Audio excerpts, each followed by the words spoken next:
नमस्ते, आप देख रहे हैं ऑर्डिनरी और मैं हूँ लालिमा। बच्चों की सेफ्टी के लिए उनके माँ बाप हमेशा सतर्क रहते हैं। एक तरह का डर बना रहता है माँ बाप के मन में। उनको लगता है कि कहीं किसी तरह से किसी वजह से उनके बच्चों के साथ कुछ गलत ना हो जाए। आए दिन ऐसी खबरें हमारे सामने आती है जिनको देखकर, जिनको सुनकर हमें खुद को भी एक डर लगता है बच्चों की सिक्योरिटी को लेकर। अभी हाल ही में एक और खबर ऐसी सामने आई है जिसके बारे में आपको ज़रूर जानना चाहिए और हर माँ बाप को इस खबर के बारे में जानना चाहिए। खबर क्या है, हम आपको डिटेल में बताते हैं। खबर है एक किडनैपिंग की। किडनैपिंग का ये जो मामला है वो दिल्ली का है। दिल्ली में एक इलाका है रजौरी गार्डन। रजौरी गार्डन में 40 साल का एक आदमी रहता है जिसका नाम है किशन दत्त तिवारी। किशन ने 25 जनवरी के दिन 8 साल की एक बच्ची को किडनैप किया, रात भर उसे अपने साथ रखा और 26 जनवरी के दिन जिस जगह पर बच्ची रहती थी, बच्ची कीर्ति नगर इलाके में रहती थी, तो उसके घर के पास वाले एक इलाके में ले जाकर उसने बच्ची को छोड़ दिया। बच्ची वहाँ से अपने घर पहुँची और जब उसके माँ बाप ने उससे पूछताछ की कि उसके साथ हुआ क्या, तो जो भी बातें बच्ची ने बताई वो हम आपको आगे बताएंगे। लेकिन उसके पहले ये बात जान लीजिए कि जब बच्ची गायब हुई थी तो उसके माँ बाप ने कीर्ति नगर पुलिस स्टेशन में शिकायत दर्ज कराई थी और पुलिस भी एक तरफ अपनी छानबीन कर रही थी, बच्ची को खोज रही थी।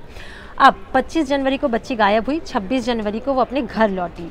पुलिस ने बच्ची से पूछताछ की। पूछताछ में पता चला कि एक आदमी ने उसे 25 जनवरी के दिन जब बच्ची टॉयलेट करने गई थी तब वहाँ से अपने साथ लेकर वो चला गया था, उसे किडनैप कर लिया था।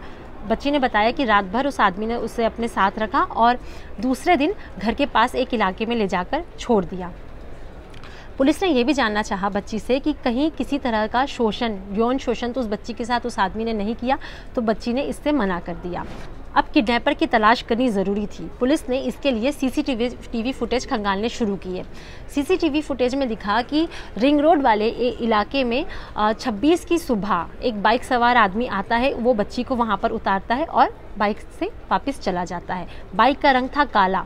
पुलिस ने बाइक को पहचाना और नंबर प्लेट में जो नंबर था उसे नोट किया। अब था ये सीसीटीवी फुटेज, इसलिए जो नंबर दिख रहा था वो काफ़ी ब्लर था, तो मिलते जुलते नंबर्स की पुलिस ने 200 बाइक्स का वेरिफिकेशन किया, तब जाकर किशन की बाइक तक पुलिस की पहुंच हुई और पुलिस ने फिर 27 जनवरी के दिन किशन को गिरफ्तार किया। अब किशन से पूछताछ हुई। पूछताछ में ये सबसे पहले उसे ये पूछा गया कि उसने ऐसा किया क्यों, तो जो वजह किशन ने बताई काफ़ी हैरान करने वाली वजह सामने आई। किशन ने कहा कि उसके 2 बेटे हैं, उसकी कोई बेटी नहीं थी, इस वजह से वो उसने बच्ची को किडनैप किया था। ये बात पुलिस ने बताई है, जो कि किशन से पूछताछ में पता चली है। एक और बात हम आपको यहाँ पे बताना चाहते हैं कि जो किडनैपिंग का मामला है, जो किशन ने बच्ची की किडनैपिंग की, ये कोई पहली बारी नहीं हुआ है, बल्कि इससे पहले भी किशन एक बच्ची को किडनैप कर चुका है। ये पिछले साल अक्टूबर के महीने में किशन ने हरिनगर इलाके की एक बच्ची को किडनैप किया था। 3 दिन तक बच्ची को अपने साथ रखा था और फिर इसी तरह से जैसा इस इंसिडेंट में हुआ, किशन ने उस बच्ची को भी उसके घर के पास वाले एक इलाके में ले जाकर छोड़ दिया था। रिपोर्ट दर्ज हुई थी, आरोपी किशन ही था, लेकिन उस वक्त उसकी गिरफ्तारी नहीं हो सकी थी। अभी इस केस में किशन की गिरफ्तारी हो गई है और वो इस वक्त जुडिशियल कस्टडी में है। और दूसरी तरफ उसकी दिमागी हालत क्या है, इसके बारे में भी जांच चल रही है।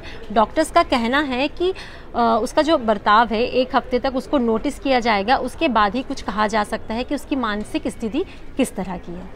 इस पूरी घटना के बारे में आपकी क्या राय है, हमें कमेंट सेक्शन में ज़रूर बताएं। अगर इस वीडियो को आप फेसबुक पर देख रहे हैं तो ऑर्डिनरी के फेसबुक पेज को लाइक कीजिए। अगर इसे आप यूट्यूब पर देख रहे हैं तो ऑर्डिनरी के यूट्यूब चैनल को सब्सक्राइब कीजिए। बेल आइकन पर क्लिक कर दीजिए ताकि हर नई वीडियो का नोटिफिकेशन आप तक सबसे पहले पहुँचे। Thank you.